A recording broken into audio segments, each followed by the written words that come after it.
Halo guys, gimana kabarnya? Mudah-mudahan sehat-sehat terus guys. Selamat datang di channel kita 12 Pas. Dan hari ini kita akan ngebahas tentang performa luar biasa Liverpool di Premier League musim ini. Dengan manajer baru Arne Slot yang bikin gebrakan, Liverpool kayaknya nggak terbendung guys. 9 kemenangan dari 10 pertandingan pertama. Apa sih rahasianya? Kok bisa Liverpool tampil lebih baik meskipun kehilangan Jurgen Klopp dan nggak banyak pemain baru? Yuk guys, kita bahas apa aja alasannya. Simak terus ya guys. Kayaknya sekarang nggak ada yang lebih baik buat Arne Slot, malah bisa dibilang belum pernah ada manajer Liverpool yang ngerasain start kayak gini. Timnya udah menang dari 10 pertandingan pertama di semua kompetisi. Ini adalah start terbaik dari 10 pertandingan pertama buat manajer manapun dalam sejarah klub. Bahkan ini mungkin menggambarkan performa mereka terlalu rendah. Dalam sejarah Premier League gak ada manajer yang baru direkrut di musim panas yang dapat poin lebih banyak 18 poin guys, atau punya selisih gol lebih baik plus 11 dibandingkan Slot di 7 pertandingan pertamanya. Cuman ada satu manajer yang bisa nyamain rekor itu, dan satu lagi yang poinnya sama tapi kalah selisih gol. Yang pertama adalah Carlo Ancelotti dan yang kedua adalah Pep Guardiola. Ngeri-ngeri kan guys. Nah, mereka berdua adalah manajer yang memenangkan Liga Champions. Di musim panas kemarin, Liverpool kehilangan salah satu manajer terbaik dalam sejarah, Jurgen Klopp, dan mereka nggak banyak nambahin pemain guys. Penjaga gawang baru mereka, Georgi Mamardashvili, masih dipinjemin ke Valencia buat semusim lagi. Dan satu-satunya pemain baru di tim utama Liverpool adalah Federico Chiesa yang baru main 19 menit di Liga. Tapi anehnya, Liverpool nggak ngerasa kehilangan. Malah kayaknya mereka lebih baik dari musim lalu. Kok bisa ya guys? Yuk kita bahas alasannya. Yang pertama, fondasinya udah kuat. Kita mulai dari yang jelas guys. Slot nggak ngerombak tim ini dari nol. Meski Liverpool ngincer gelandang bertahan kayak Martin Zubimendi musim panas kemarin, sama Moises Caicedo musim sebelumnya, dan Aurelien Tchouameni sebelumnya lagi, itu nunjukin kalau mereka cuma ngerasa perlu upgrade di posisi itu aja guys, gelandang bertahan. Lini depan Liverpool tahun lalu udah menjadi salah satu yang terbaik di dunia. Mereka bikin banyak peluang dan expected goal mereka juga tinggi banget guys. Meski kadang-kadang finishing mereka kurang efektif. Gak ada tim yang lebih jago bikin peluang berkualitas sebanyak Liverpool tahun lalu. Walaupun ada cedera di beberapa penyerang kunci, serangan mereka nggak pernah benar-benar macet. Tim ini udah tahu gimana caranya ngegolin guys. Meski mereka sempat kekurangan di lini tengah, 3 pemain baru musim lalu, Alexis McAllister, Ryan Gravenberch, dan Dominic Szoboszlai,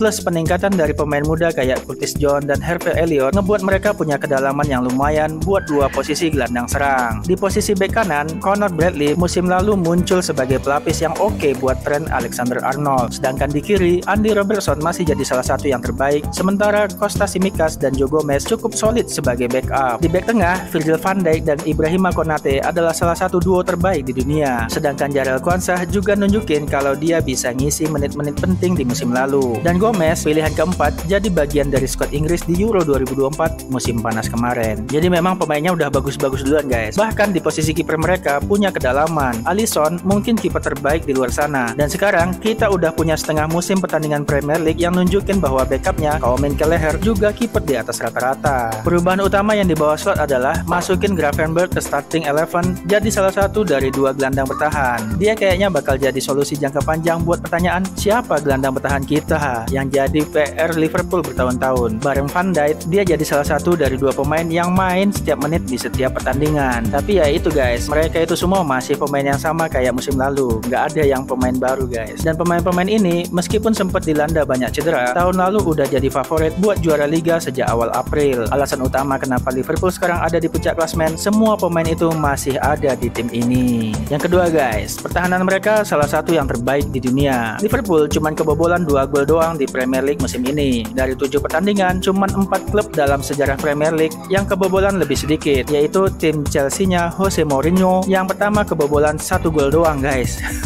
7 pertandingan kebobolan 1. Begitu juga tim Manchester United-nya Sir Alex Ferguson di musim 97-98 dan Aston Villa-nya George Gregory setahun setelahnya. Sedikit cerita soal John Gregory nih guys, yang sekarang ngelatih Malappuram FC di Liga Super League Kerala India. Dia ngambil alih Villa di tengah-tengah musim 97-98 dan timnya menang di 7 pertandingan pertamanya. Belum pernah ada yang kayak gitu sebelumnya dan nggak ada yang ngulangin sejak saat itu sampai sekarang. Tapi nggak kebobolan, nggak selalu bisa nunjukin kualitas tim sepenuhnya. Tapi ada metrik yang lebih oke lagi guys, yaitu expected goal. Nah, lebih bagus lagi kalau kita campur kayak 70% expected goal dan 30% gol benerannya. Rating gol kebobolan yang udah dicampur ini buat Liverpool ada di angka 0,6 per game. Data lanjutan Premier League ini cuman ada dari musim 2009-2010 dan sejak saat itu cuma 3 tim yaitu City 2017, 2018, 2018, 2019, sama 2021, 2022 yang lebih baik dari angka itu guys. Nah terus gimana sih caranya Liverpool bisa kayak gitu? Dibandingin musim lalu, mereka nggak terlalu agresif dalam pressing. Mereka ngasih ruang buat 10,32 operan per aksi bertahan atau PPDA guys, dibandingin 8,89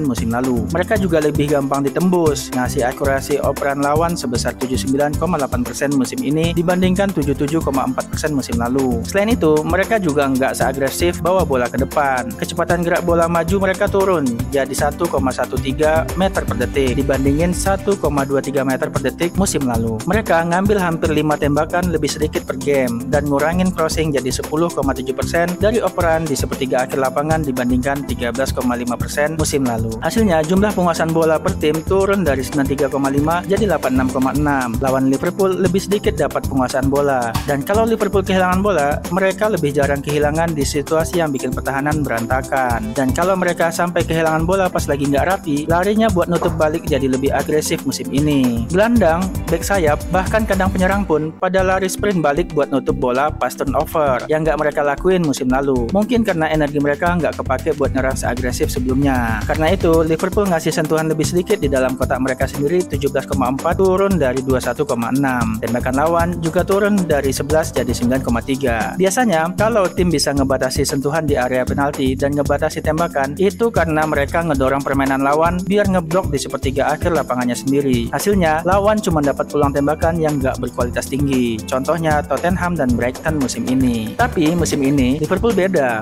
Mereka udah nemuin rahasia pertahanan elit setidaknya buat 7 pertandingan. Liverpool bikin lawan cuma dapat tembakan yang kualitasnya rendah banget dan kuantitas tembakannya juga sedikit. Oke guys, lanjut yang ketiga. Alasan kenapa Liverpool bisa impresif musim ini. Yang ketiga adalah jadwal mereka gampang banget. Ya jujur aja, gampang banget kelihatan kayak pertahanan hebat kalau ngelawan jadwal kayak yang Liverpool hadapi. Jadi memang lawannya agak gampang-gampang guys. Kalau dilihat dari power ratingsnya Opta, rata-rata lawan mereka musim ini ada di level Everton atau Bournemouth tanpa ngitung kandang atau tandang. Rating lawan mereka jadi yang paling gampang di liga. Cuma 1 dari 7 lawan mereka yang punya selisih gol positif, dan itu pun Nottingham Forest yang ngalahin Liverpool. Kalau dilihat dari gabungan expected goal dan gol yang tadi kita bahas, Liverpool kelihatannya kayak tim terbaik di liga setelah 7 pertandingan. Tapi kalau kita lihat jadwal pertandingan yang sama dari musim lalu dan ganti Sheffield United tandang dengan Ipswich karena mereka sama-sama promosi dari peringkat 2 Championship, Liverpool sebenarnya sedikit lebih buruk dibandingkan musim lalu. Satu-satunya poin yang mereka buang dari pertandingan ini musim lalu adalah hasil imbang 2-2 lawan United. Dan klubnya Liverpool waktu itu ngumpulin 19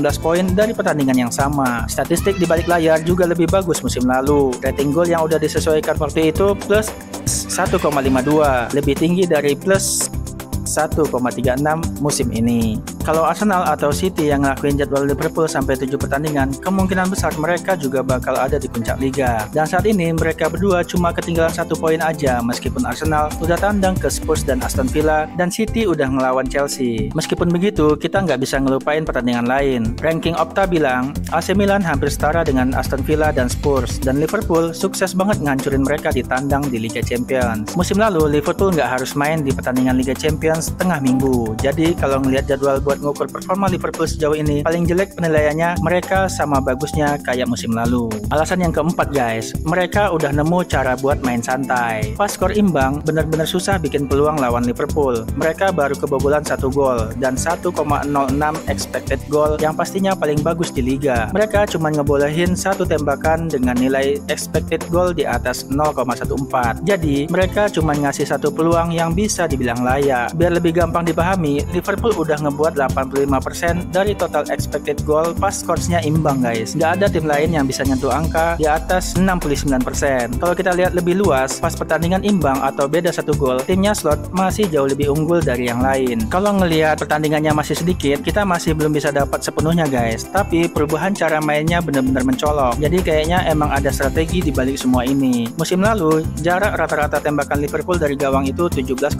yard, yang tertinggi ke-6 di liga. Musim ini, jarak direknya turun jadi 15,7 yard, rendah kelima. Ini bukan kebetulan, pemainnya juga sama kan? Mungkin buat ngurangin transisi lawan atau ngirit tenaga. Liverpool sekarang lebih milih peluang yang berkualitas tinggi dan hampir nggak pernah nendang dari luar kotak penalti. Liverpool udah bikin 5 peluang besar atau expected goal 0,33 atau lebih pas skor imbang guys. 5 lagi pas unggul 1 gol. Dan nggak ada satupun pas mereka unggul lebih dari 2 gol. Kalau dipikir-pikir, secara teori paling gampang bikin peluang bagus pas unggul jauh karena lawan udah harus nyerang habis-habisan. Jadi nggak mungkin kalau ini bukan pilihan taktik. Tren yang sama juga berlaku di sisi pertahanan. Mereka udah kebobolan 4 peluang dengan expected goal 0,33 atau lebih musim ini. 3 diantaranya pas mereka unggul 3 gol dan 1 lagi pas mereka unggul 1.